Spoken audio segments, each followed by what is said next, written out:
भाई आज हमने भी झंडा उठा लिया नबी की मोहब्बत में। जश्न ईद मिलादुन नबी पे तो भाई सबसे ऊंचा और लंबा चौड़ा झंडा हमने उठाया। जैसे कि आप लोगों को मालूम है आज जश्न ईद मिलादुन नबी है, तो हर एक गांव से जुलूस निकलते हैं। हमारे गांव से भी जुलूस निकलता है भाई, वो 5-6 गाँवों से जुलूस निकलते हैं। पसियापुरे से, पंजाब नगर से, अजीतपुर से भाई कई गाँव से निकलते हैं। तो क्या हमारे गाँव पसियापुरे का जुलूस है भाई, लेकिन हमारे गाँव के जुलूस में पब्लिक ज़्यादा नहीं होती है। इसलिए नहीं होती है भाई, यहाँ पढ़े लिखे लोग ज़्यादा, फतुए ज़्यादा चलते हैं भाई। वो हिसाब है गुड़ खाओ, गुलगुलों से परहेज करते हैं भाई। फतुए भी देते रंगा भाई, लंगर की बिरयानी को एक नंबर से सूद देते हैं भाई। तो 2-4 साल हमारे गांव से भी जुलूस बहुत भारी निकला, बहुत भारी जुलूस जाता था भाई। इतना भारी जुलूस जाता था कि उस जुलूस में छोटे बूढ़े बच्चे जवान सभी जाते थे भाई। जश्न ईद मिलाद नबी बहुत शौक से मनाते थे, लेकिन कुछ पसियापुरे के आलिमों ने फतवे दे दे के ना उसे बंद करा दिया भाई। ये गलत है, वो गलत है, वो हिसाब है कि लड़ुओं कुछ कर नहीं रहे, राणों को कुछ करन नहीं दे रहे भाई। तो क्या बच्चे करते हैं छोटे छोटे भाई, चंदा वंदा इकट्ठा करके यही करते रहते हैं, यही याद ताजा करते रहते हैं भाई। साल कुल मिला के बात क्या है भाई, शैतान रोकता है नमाज पढ़ने से, शैतान की औलाद रोकती है जश्न ईद मिलाद नबी मनाने से भाई। ऐसे ऐसे फतवे निकाल के लेकर आएंगे जिन्हें वुजू के तरीके याद ना भाई,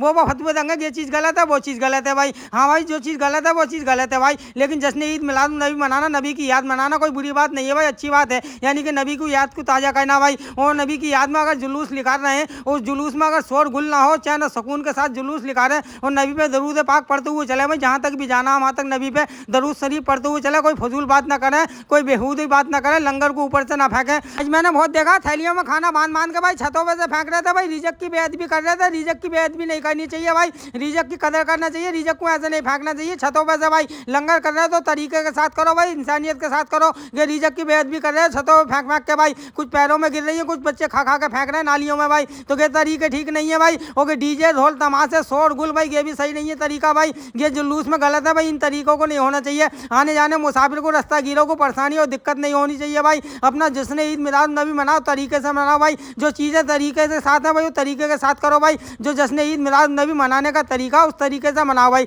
और जो चीज़ गलत है वो गलत है, उसे हम भी गलत कहते हैं भाई। यानी कि आजकल के जो गलत कर लिया, डीजे बांध लिए भाई बहुत बहुत ऊंचा, इतनी जो शोर आवाज़ों से भाई, जिससे दूसरों को भी परेशानी हो, खुद को भी परेशानी हो। छोड़ा अब हो गई पब्लिक, काफ़ी पब्लिक इसलिए होगा कि 5-6 गाँव का जुलूस इकट्ठा हो गया, और जुलूस लेकर आ गए हम सवाद गेट पर। सब नबी पे दरूद शरीफ पढ़ते हुए चल रहे हैं, यानी कि नबी करीम सल्लल्लाहु अलैहि वसल्लम पर दरूद शरीफ का नजराना पढ़ते हुए चल रहे हैं, और नबी की नात शरीफ पढ़ते हुए चल रहे हैं। सवाद गेट पर आ गए भाई, यहाँ से जाएंगे सीधा हाफिज साहब के मजार पे, यानी कि जुलूस जो है 5-6 गाँवों का जाता है हाफिज साहब के मजार तक, और फिर वहाँ से वापसी आ जाता है। वहाँ तक पैदल ही जाते हैं भाई, नात शरीफ पढ़ते हुए जाते हैं, और दरूद शरीफ का नजराना नबी पे पढ़ते हुए चलते हैं भाई। उनके वहाँ से वापसी आ जाएंगे। अब जाएंगे कम से 3-4 घंटे लगेंगे इन्हें पैदल जाने में हाफिज साहब के मजार तक, और फिर वहाँ से फिर आ जाएंगे भाई सवारियों से अपनी, यानी कि वहाँ मजार से घूम के फिर वहाँ से वापसी आ जाएंगे, अपने अपने घरों को चले जाएंगे। तो हर साल इसी तरह से जुलूस मनाया जाता है, जिसलिए ईद मिलाद नबी मनाया जाता है हमारे नबी की याद में, क्योंकि हमारी नबी की हुई थी आज के दिन पैदाइश, यानी कि 571 हिजरी में सुबह सादिक के वक्त हमारी नबी की पैदाइश हुई थी, इसलिए नबी की पैदाइश की खुशी में क्या मनाया जाता। फिलहाल अब करते हैं बिलों का इंतकाल, कल आना सर सवेरा।